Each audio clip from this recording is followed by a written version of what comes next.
Hey yo ro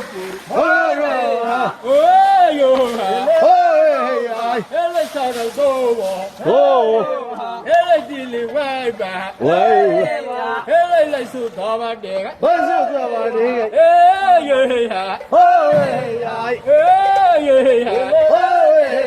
Hey tar mar ta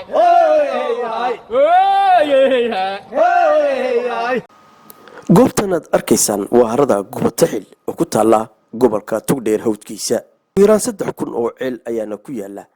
oo xilliyada jiilaalku marka uu dheeraado xoolaha laga waraabiyo khaasatan geel ah oo 10,000 oo geel ah xilliga jiilaalka ay isugu yimaadaan waa haro dabiici ah oo xilliyada guga si weyn u soo buuxsanta waa deegaan carasan oo qurux badan kuna wacan dhinaca xoolo dhaqatada haddaba dadka deegaankan ayaa si weyn uga cabanaya ceelasha deegaankaasi ku yaala oo dhibaatooyin badan u geystay naf iyo maalba dadka deegaankaasi khaasatan caruurta iyo weliba xoolaha nool ee deegaankaasi lagu dhaqdo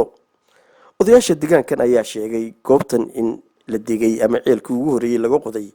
qarnigii hore bartamihiisii 1954 haddaba injineer maxamed haybe nuux oo isagu ah dadka inta badan howlaha samafalka ka shaqeeya khaasatan deegaankaasi oo si weyn ugu howlan yahay waxa uu wareystay odayaasha deegaankaasi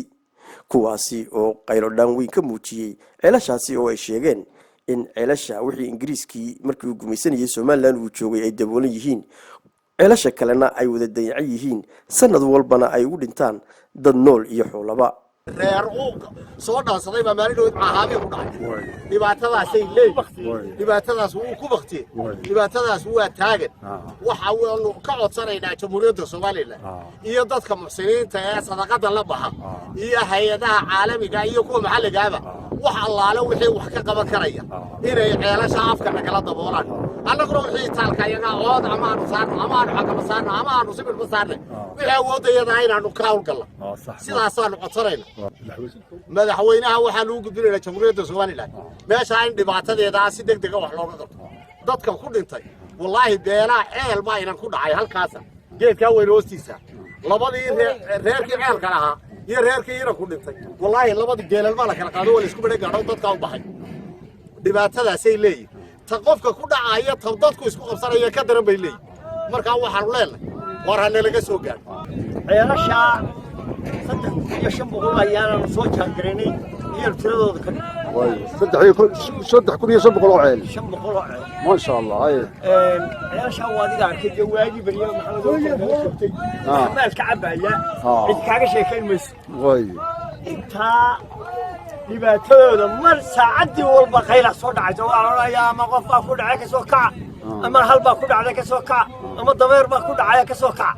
waa bariyo haddaan laba casho wax ku cilmaan saddexaad uu ku dhaco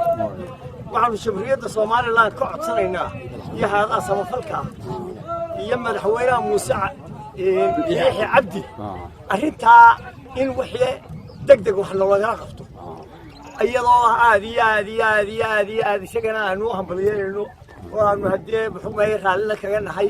hadii xukuumadda madaxweynimadiisa iyo qarannimadiisa iyo dadnimadiisa aanu raali kaga ah waxaan doonaynaa ceelasha sida ugu dhaqsaha badan leh waxaan looga qabto in loo daryeelo in loo daryeelo in dhibaatada waagi bariyo dadka iyo xoolaha ku dhacaya dawladda Soomaaliland ay ogaato wax qabadkeedana hadii ay xukuumadda iyadu hadii ay xukuumadda indhaheeda ay cid soo dirto ku aragto sidaasaan ku codsanaynaa xoolo kacbiya biyaha cid kaba iibso وبلاش واسكا وقفرادو بيا لغوما كلا يبسدو كعيل كلا iyo kacaan lahayn isku sibay uga cadda way fulayaan ما شاء الله dad iyo duuyo waa mahadsantiin warbixinta waa gudbinaynaa dawladana waa loo gudbinayaa hay'adaha maxalliga iyo waxaasna insha Allah dawladda laftigeeda ku amri doonta inay daboosho oo dadka ka daboosho maalin walba dad baa ku dhaca marxaati baynu ka nahay inagu marxaati maalintii dhaweetay inan yar ku dhimatay ayeedeed haysato oo islaantii maanta ay ku goblantay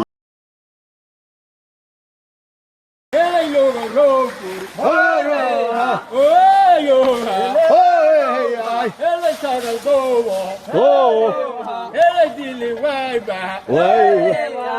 laysu daba dhigay